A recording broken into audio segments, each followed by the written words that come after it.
Hey guys, I hope you can see me and hear me okay. I'm doing my first Facebook Live on my page.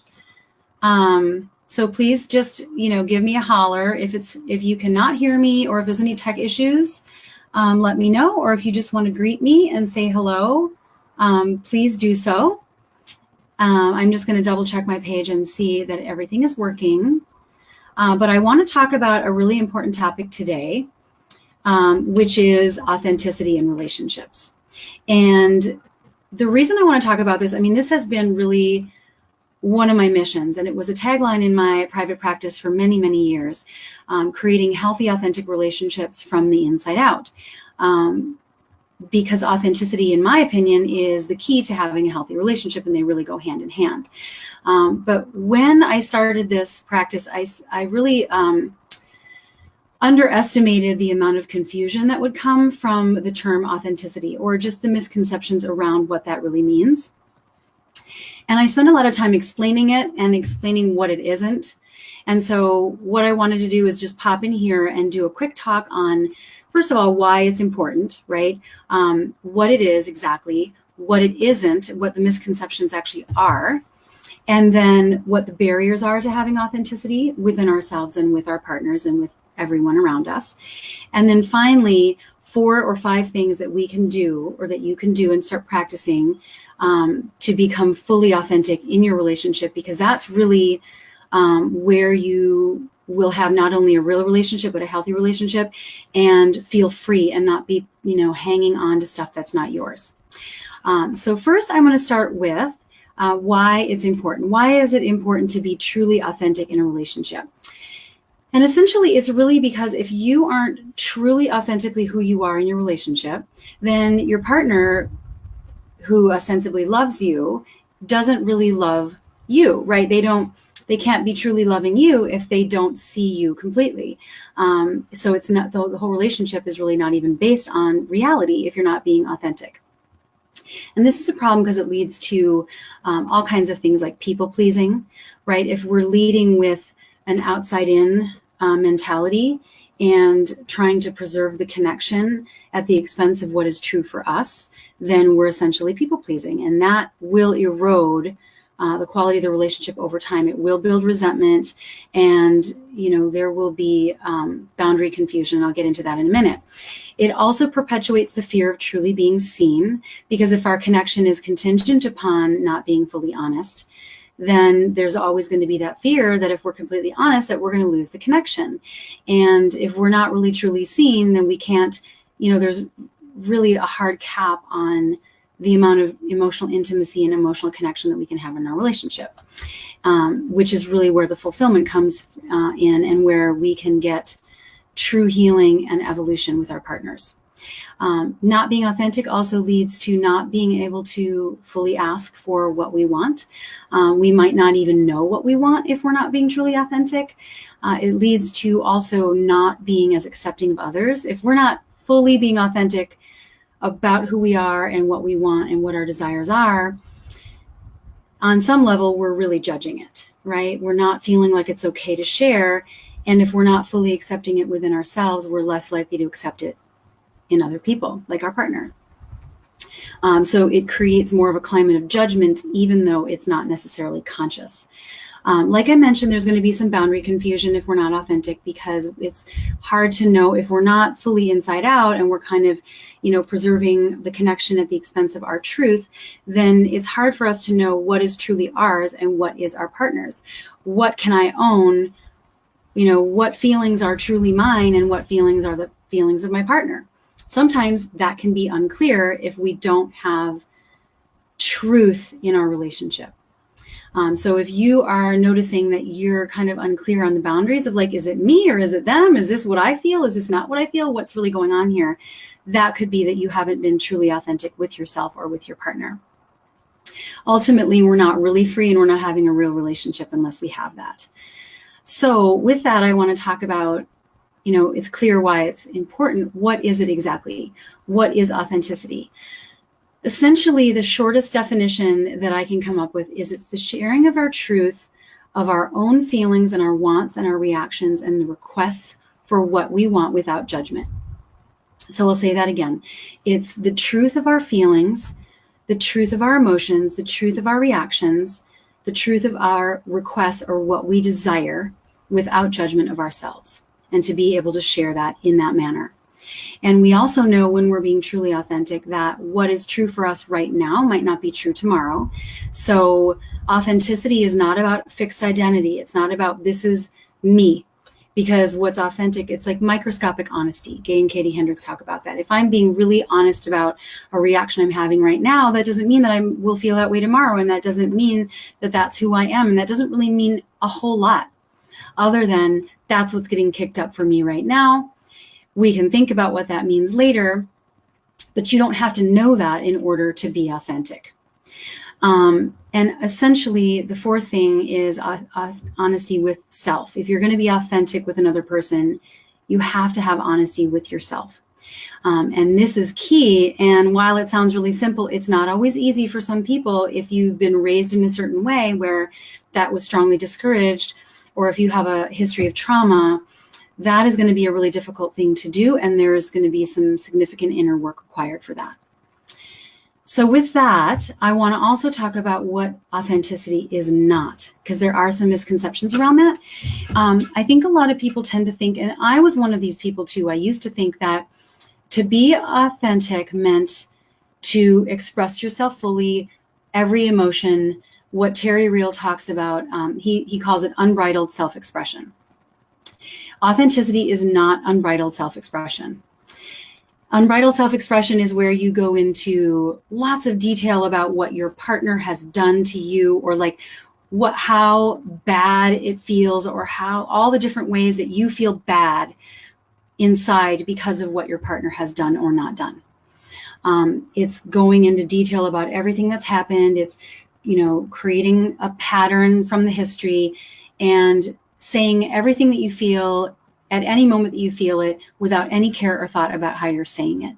That is not authenticity. We do that, I think, a lot of times in the name of being honest, and it can feel like venting, and it can feel like perhaps a triumph in a way if we grew up in a family where we were silenced.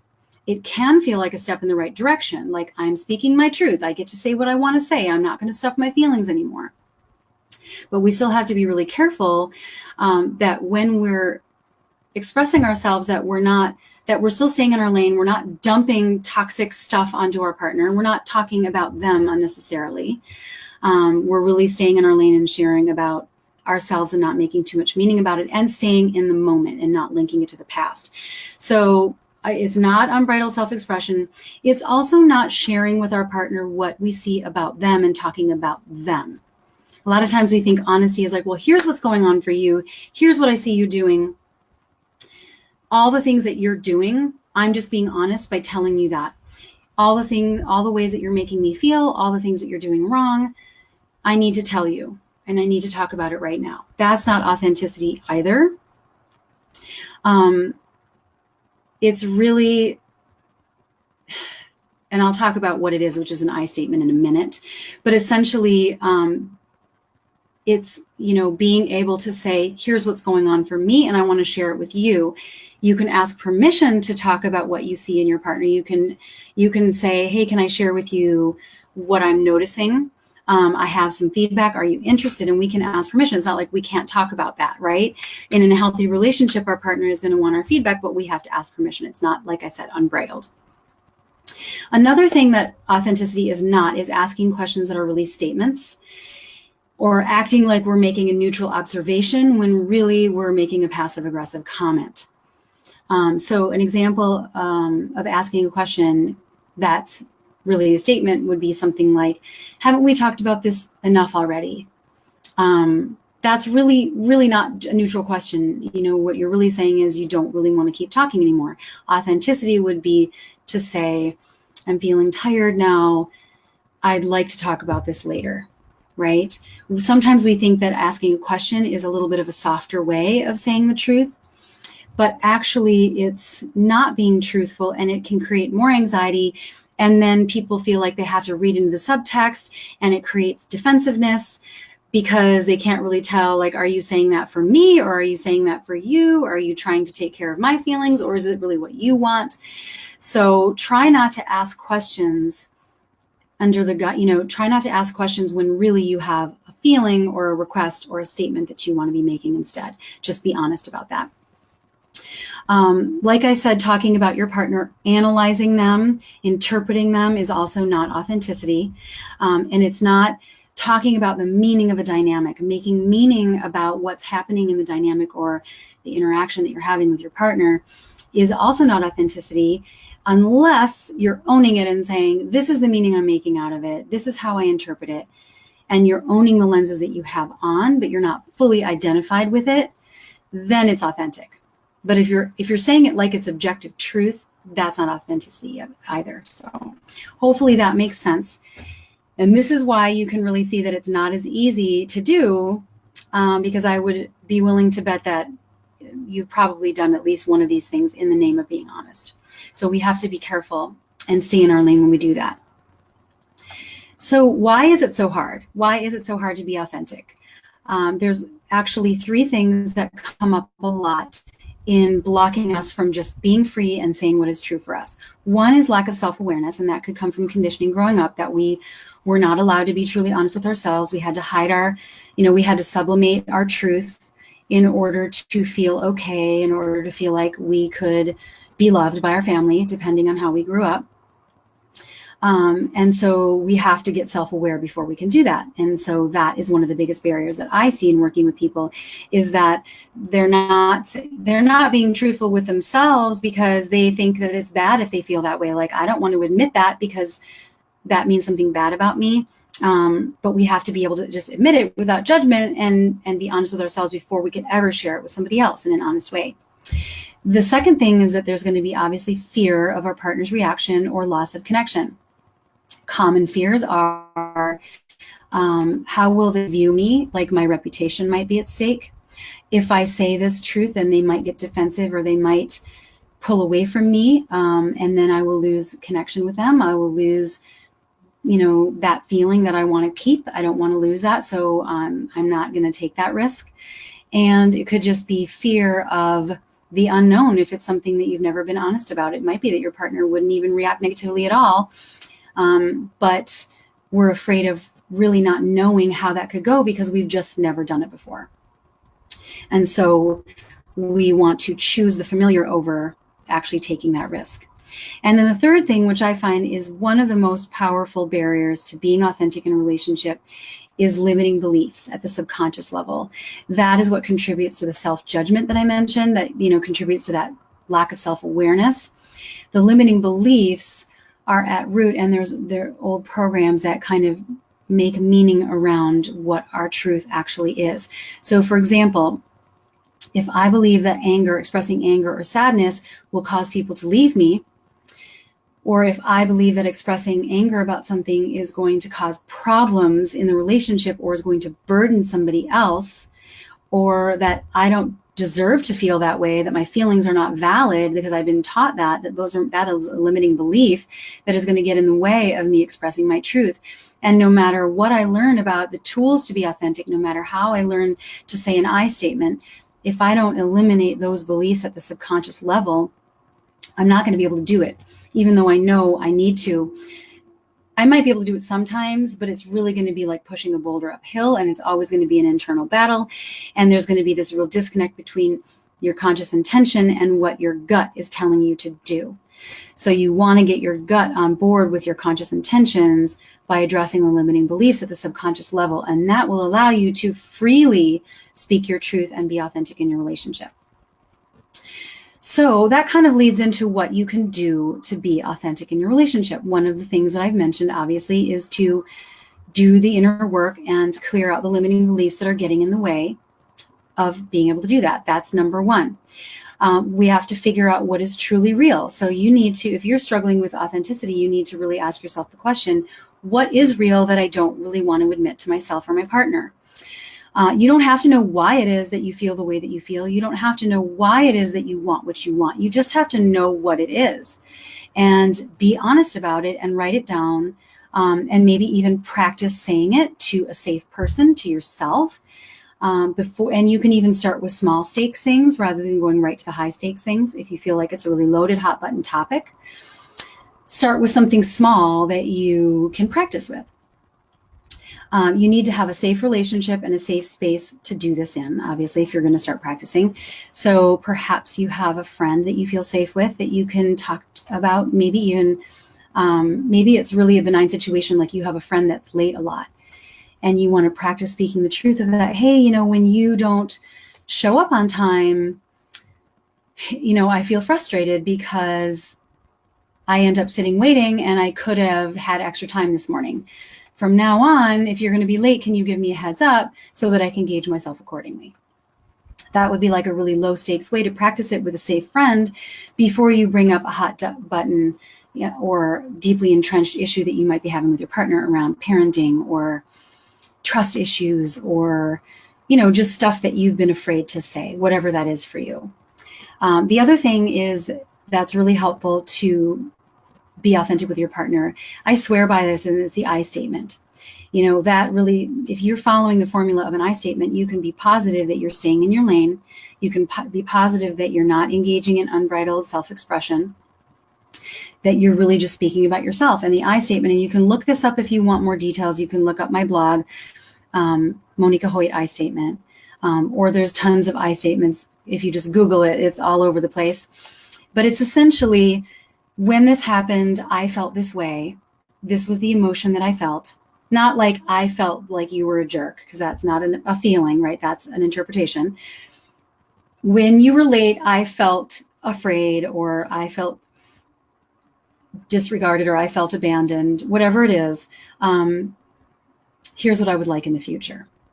That's an I statement. You're being assertive, you're speaking your truth, but you're not criticizing, you're not blaming, you're not triggering defensiveness, but you're also not stuffing your feelings. So it's a really great way to be assertive. And that's the I statement. And then the final thing that I want to mention is practicing being in the present moment. Because authenticity is about the present moment. It's not about the past. It's not about the future. That's anticipating, and talking about the past is interpreting. It's already happened. So what's really authentic is what's happening right now. What is my reaction? Where do I feel it in my body? What do I want? And getting present to that. It's almost like living in a meditative state and observing. But authenticity is about sharing that observation with others and taking the risk of doing that. You can practice doing this with yourself by meditating every morning. There's lots of guided meditations. There's also just the kind of meditating where you're observing your thoughts and judgments that arise, and you can pause your meditation and write it down without judgment. That's what popped up. That was what was real for me. Write it down and go back to your breath and see what else pops up. And if you practice doing that every day, you will get really good at developing that authentic relationship with yourself that will then be easier for you to share with other people. And when you're talking to your partner about something and you want to be authentic, it's so important to be able to keep your communication limited to the present without linking it to the past, without globalizing, without looking for patterns, keeping it, feedback around an isolated incident. Even if it is part of a pattern, authenticity is not really talking about that. It's really about, when this happened today, this is how I felt about it. And this is why. You can say the reason why is because it does remind me of past experiences that I've had with this. And that's part of why I'm having the intensity of the reaction that I'm having. But you're not getting into it too much. You're sticking to your reaction, if that makes sense. And then finally, there's just a lot of inner work involved in being able to eliminate the barriers or the limiting beliefs or the self-judgment, or if you're in a relationship that has really been based upon not telling the truth, based upon spinning things a certain way or suppressing your real and sincere experiences, either because the relationship was formed when you were really young, before you knew how to be honest, or because you have a history of trauma, or because you're not in a safe relationship. If you're not in a safe relationship, then that's definitely something you'd have to look at and practice finding a safe place to talk about what's really going on. outside of your relationship. So what you can do if you really want to get some support, there's a couple things you can do. You can join my Art of Healthy Authentic Relationships group. It's a private Facebook group. It's a support group, and it's free, and you just have to look it up on Facebook, the Art of Healthy Authentic Relationships, and request to join. It's for people that are in long-term relationships, that are struggling, that are really working on trying to elevate their relationship to a higher level of authenticity and honesty. You might be recovering from infidelity. You might just have entrenched dynamics of criticism and defensiveness. Whatever the case is, it's a great group to join, and it's free. You can also book a free call with me or one of my coaches if you are at the stage of change where you're really ready to do a deeper dive and get some structured support around creating authenticity in your relationship. There will be a link below in the comments that you can click on. That is also a free phone call. There are some criteria for that call, which I will also post below. But if you can find a way to really, do this inner work and create authenticity in your relationships, it is going to be nothing short of life-changing, because not only do you get emotional freedom where you're not carrying around the baggage of your partner stuff or the history or all of the limiting beliefs or the meaning that you carried with you from childhood, you also have inner peace. You feel very clear within yourself about, this is what is real. This is okay that I'm feeling this way. It brings self-acceptance. It allows for healthy communication. And when you are authentic, you become such an amazing role model, not only for your children if you have children, but you also give permission to your friends and everyone around you in business, in your professional circles, in your extended family, to do the same. The more authentic that you are, the more you give permission to others to do the same, especially people that are ready, that are at the stage where they're like, you know what, I'm longing for this in my life. They're not going to be threatened by that when they see you being authentic. They're going to be led by that. They're going to be inspired by that. And the people that are not ready for that, or that have a vested interest in you not being authentic, those people will fall by the wayside, or those people will no longer be in your world, or at least as close as they once were. And that's going to be a healthy development for you. But the people that are already kind of there and wanting what you're wanting too, but maybe not quite as far along as you, are going to be very inspired by you and your newly found authenticity. It is so liberating for other people. It truly is. And for yourself as well. It's really going to be life-changing for you, not only in your intimate relationship, but in all walks of, all circles of your life. Because when you're feeling clear and when you're feeling authentic, you're more confident. You show up with your A game everywhere you go. Everybody knows exactly who you are, and anything that doesn't serve you and your highest self will fall by the wayside, and you won't be carrying with you stuff that no longer serves you. So I hope this was helpful. I hope this was inspiring for you to really commit and set your intention to becoming more authentic with yourself and your primary relationship. Going forward, join my group if you think that would be helpful. Glad to have you on this page. If you have any questions whatsoever, please let me know. And I'm going to go ahead and look and see right now, because I've never done this live on this page before, if you guys have any questions for me that I can actually answer right now live.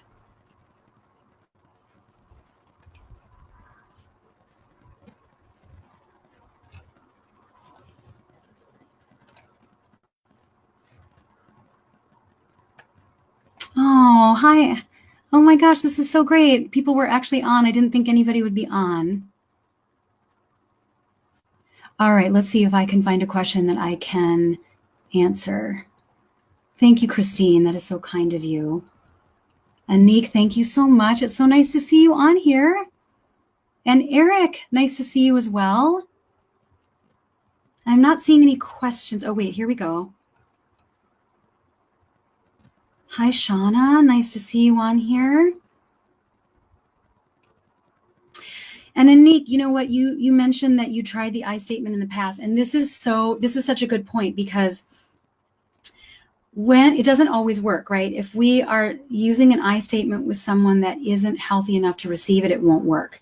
The success of our I statement is not contingent upon how the other person responds. If the other person doesn't respond well, that's disappointing.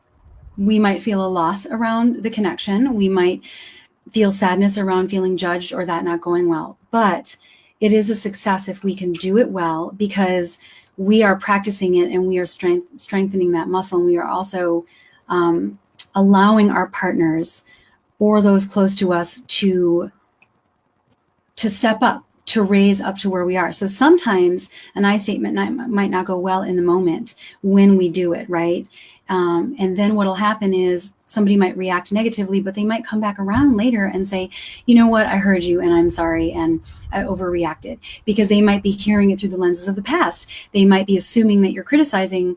They might be assuming that you meant something different if you used to speak in subtext. If you haven't been assertive in the past, people might not assume that you're actually, that, you know, they might not take you at face value.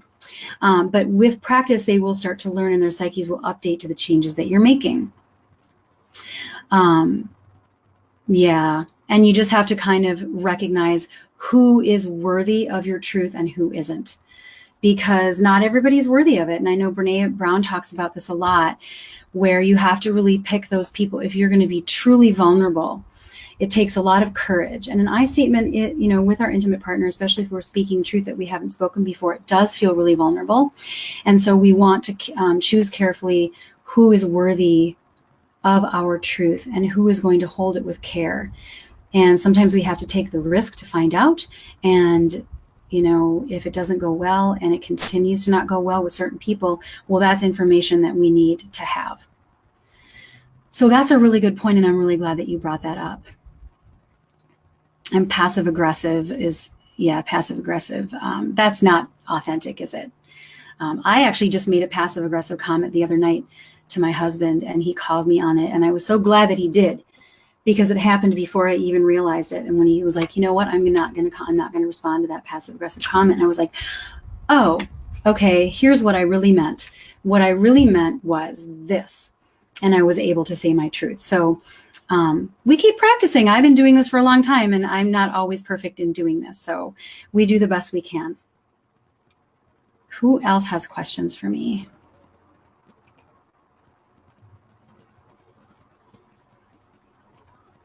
This is fun, you guys. I've never done this before with the questions in Be Live. But you know what? This is going to be on my page, so people can comment even after I'm no longer live. If anybody has any questions, you can always post it on here and tag me. Tag me, and I will make sure to answer your questions. And I will also be posting a link if anybody has a desire to do a deeper dive with me and hop on a coaching call with me or one of my coaches. That will also be in the comments below.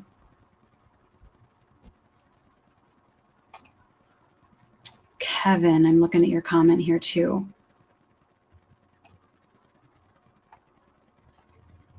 Yes, it's true, Kevin. Psychologists and therapists sometimes do tend to talk in psychobabble and very clinical language. And how do we get past that, like, and not use that kind of language, because people don't really know what it means, first of all. And it can also, it's almost like a defense against being truly vulnerable when we use that kind of language. It's almost like a wall. It sort of mystifies what's really going on for most people. Yeah, I mean, that's another barrier that I could actually include in under the category of barriers, not just limiting beliefs and lack of self-awareness, but also just the tendency to want to use language that continues to keep a little bit of a wall, because it helps us feel a little bit more in control, a little bit safer using psychobabble. All right, guys, thank you so much for joining. This is awesome. Check the link below if you decide that you want to book a call or to join my group called The Art of Healthy Authentic Relationships, which is a free group. And I will catch you guys next time.